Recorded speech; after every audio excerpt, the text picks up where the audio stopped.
আসসালামু আলাইকুম। সবাই কেমন আছেন? আশা করি সবাই ভালো আছেন। দেখুন, মাহমুদুল্লাহ ভাই চিঠিতে লিখেছেন, অতি দুঃখের সাথে জানাচ্ছি যে গত ১.৫ বছর আগে আপনার থেকে ফোনটি রিপেয়ার করে নিয়েছিলাম, পোকো X3 Pro। ফোনটাতে রিপেয়ার করে নেওয়ার পর উনি বেশ ভালো ইউজ করতে পেরেছেন, কিন্তু ওনার ফোনটি আবার 18/11/2024 তারিখে বন্ধ হয়ে যায়। আর এই ফোনটি আবার পুনরায় সমস্যা হওয়ার বিষয়টি আসলে উনি কোনোভাবেই মেনে নিতে পারছে না। তারপরেও ভাগ্যের নির্মম পরিহাস যে সেটা মেনে নিতে হয়। তো সেজন্য ফোনটি দ্বিতীয়বার পাঠিয়েছেন। আর ১ বছরের মতো হয়েছে যে ফোনটিতে চার্জিংয়ের একটু প্রবলেম হচ্ছিল, চার্জিং কেবলটা সমস্যা করতো, এরকম একটা বিষয় উনি জানিয়েছেন। তো দেখুন, চার্জিংয়ের সমস্যা অনেক সময় এই ফোনগুলো হাত থেকে পড়ে গেলে বিভিন্ন কারণে ফ্লেক্স যে রেবনটি থাকে সেই সকেটটি লুজ হয়ে যাওয়ার কারণে বা ভেঙে যাওয়ার কারণে চার্জিংয়ের সমস্যা এই ফোনটিতে হতে পারে। আরেকটি বিষয় যে একটি ফোন লং টাইম ইউজ করতে পারবেন, বাট সেটিরও একটি লিমিট আছে। নির্দিষ্ট একটি সময় পরে দেখা যায় এই ফোনগুলোতে ডেড হতে পারে। আজ থেকে ২ বছর আগে, ২.৫ বছর আগে যে ফোনগুলো কাজ করেছি সেগুলো ইউজ করতে পারছেন অনেকে, আবার কোনো কোনো ফোন কিন্তু ১ থেকে ১.৫ বছরের মধ্যে অ্যাগেইন ডেড হচ্ছে। তো এখন আমি চার্জে লাগিয়ে দেখলাম এটি 0.1 রিডিংয়ে দাঁড়িয়ে থাকে, মানে চার্জিংয়ের লোডিং। তো মনে হচ্ছে যে এটি সিপিইউ থেকে আবার ডেড হয়েছে। আর এ ধরনের ফোন ডেড হতে পারে, বাট আপনার হতাশ হওয়ার কিছু নেই। ফোনটি পুনরায় আবার রিপেয়ার যোগ্য। আমি সেই কাজটি আপনাদের করে দেখাচ্ছি। আরেকটি বিষয়, উনি দাবি করেছেন যে আমার কাছ থেকেই প্রথম রিপেয়ার করেছিলেন। তো আমি সেই বিষয়টিও দেখব, কারণ আমি যে ফোনগুলো রিপেয়ার করে থাকি সেই ফোনগুলোতে যদি কোনো সময় আবার ডেড ইস্যু আসে তাহলে অবশ্যই সেটি রিপেয়ার করা যাবে ইনশাল্লাহ, আশা করি। বিশেষ করে যদি আপনার ফোনের স্টোরেজ আইসিটির লাইফ টাইম শেষ না হয়ে যায়। কারণ একটি ফোনের কিন্তু খুব গুরুত্বপূর্ণ একটি বিষয়, সেটি হচ্ছে যে স্টোরেজ আইসি। এই স্টোরেজ আইসি একসময় ইউজ হতে হতে এটির একটি হেলথ বা লিমিট থাকে, সেটি কিন্তু শেষ হয়ে যাওয়ার মাধ্যমে কিন্তু অনেক ফোনই কিন্তু আর পুনরায় রিপেয়ার করা যায় না।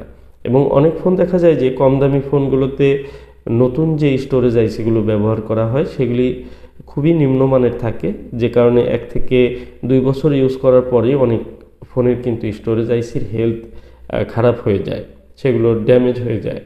এবং এই ধরনের ফোনগুলোতে ইওফেস ব্যবহার করা হয়েছে, ইওফেসগুলো একটু লং টাইম চলে। আর যে কারণে আশা করি যে এই ফোনগুলো অত সহজে কিন্তু ডেড হয়ে যাবে না, মানে ডেড হলেও এগুলো রিপেয়ার যোগ্য। তো এই ফোনগুলো যেহেতু কোম্পানি বের করার পরেই ১ থেকে ১.৫ বছরের মধ্যে, ২ বছরের মধ্যে ম্যাক্সিমাম ফোন কিন্তু ডেড হয়েছে পোকো X3 Pro। তো কোম্পানি থেকে যতটা সুন্দর করে ফিটিং করে সব কিছু দেওয়া হয়েছিল, তারপরেও যেহেতু ফোনগুলো ডেড হয়েছে, সেহেতু আমরা ম্যানুয়ালি যখন রিবোলিং করে দেই, এই ফোনগুলোতে দ্বিতীয়বার ডেড হতেই পারে। ভয়ের কোনো কারণ নেই। যেহেতু অনেক ফোন রিপেয়ার করেছি, যদি ১ থেকে ১.৫ বছর, ২ বছরের মধ্যেও আপনার ফোন ডেড হয়ে যায়, সেক্ষেত্রে পুনরায় আবার কিন্তু রিপেয়ার করা যাবে। আপনি অবশ্যই আমার সাথে যোগাযোগ করতে পারেন, যারা আমার কাছ থেকে এর আগে সার্ভিস নিয়েছেন। আর দেখুন, এই ফোনটির ক্ষেত্রে আমি যা দেখলাম, আমি হচ্ছে এই ফোনটি সাইটে টিন কেটে যখন রিবোলিং করতাম, আপনারা আমার ইউটিউবে ভিডিও চেক করলে দেখবেন, আমি ২০২২ সালে কিন্তু আমি এই টিন কাটাটি কেটে কাজ করতাম, এবং তারপর থেকে আমি কিন্তু টিন কেটে আর কাজ করি না। সাইটে স্টিলের যে একটু কাটিং করে কাজ করতাম, এটি কিন্তু তারপর থেকে আর করি না। তো আজ থেকে মিনিমাম ২ বছর হয়েছে, কমসে কম মনে হচ্ছে যে ২ বছর আগে এই ফোনটি কাজ করেছিলাম। তো ২ বছর ইউজ করার পর যেহেতু ফোনটি ডেড হয়েছে, তো হতেই পারে, সমস্যা নেই। উনিও হতাশ হয়েছে তারপরেও যে ফোনটি হয়তো আর কোনো দিন ডেড হবে না, বিষয়টি এরকম না, ডেড হতেই পারে। তো আমি দেখুন আবার নিখুঁতভাবে রিবোলিং করলাম, রিবোলিং করে আবার ইনস্টল করছি আইসি দুটো। তো মূলত সিপিইউ এবং র্যাম থেকে এই সমস্যাটি যেহেতু হয়, সিপিইউ র্যাম আমি রিবোলিং করে আবার যদি এই ফোনটিকে সুন্দরভাবে ঠিকঠাক মতো ফিটিং করে দিয়ে দিই, আশা করি এই ফোনটি আবারও লম্বা সময় চলবে। তো দেখুন, একটি প্রত্যেকটা জিনিসই এখন কিন্তু সার্ভিস করতে হয়, সেরকম একটি পর্যায়ে গিয়ে পৌঁছেছে যে আপনার হ্যান্ডসেটটি বছরে বা ২-১ বছর পর পর একটু সার্ভিস করাতে হবে। কিছু করার নেই এই ফোনগুলোতে। আর এখন ম্যাক্সিমাম ফোনেই কিন্তু সমস্যা হচ্ছে, কোনো না কোনো সমস্যা হচ্ছে। কোনো কোনো ফোনের ডিসপ্লে চলে যাচ্ছে, কোনোটির হয়তো ডেড হয়ে যাচ্ছে, ক্যামেরা সমস্যা হচ্ছে। তো ফোন লং লাস্টিং করে এরকম ফোন আসলে বাজারে যতটা না আছে তার চেয়ে বেশি কিন্তু প্রবলেম করা ফোনগুলোই বেশি আছে। তো কোনো না কোনো দিক থেকে কোম্পানি দেখা যায় যে একটি সাইট করে রাখে। তো এদিকে আমি যে রেবনটি এটি সমস্যা ছিল, এটি আমি দেখতে পাচ্ছি যে এই প্রবলেমটি এই রেবনে রয়েছে, ফ্লেক্স রেবনটি।